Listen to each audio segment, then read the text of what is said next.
keselamatan dan keukatan dan dijauhkan dari segala musibah ya yang sedang melanda bangsa ini. Jadi saya mohon semuanya selalu menjaga protokol kesehatan.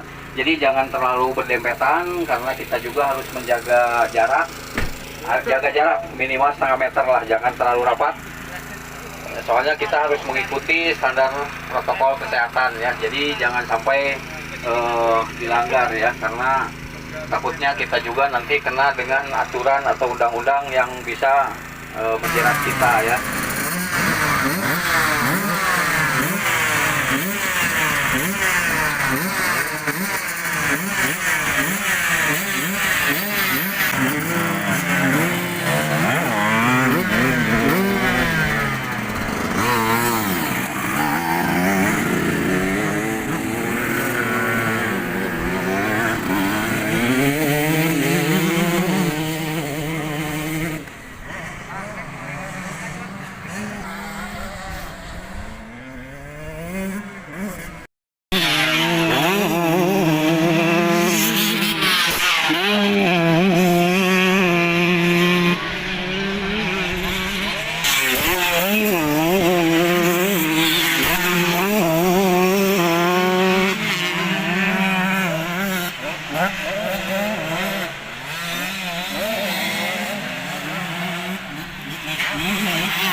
secara endurance-nya masih jauh gitu kan. Nah itu mungkin kan buat pengalaman, harusnya kan itu kan dijadikan suatu patokan ya, buat latihannya seperti apa. Tangannya bisa robek-robek itu kan berarti ya kamu megangnya juga terlalu kencang gitu. Megangnya biasa aja, kayak mijet gitu. Parah ya. Mijet biasa itu tuh. Pak Asep tuh sering ngaco. Long Beach ya.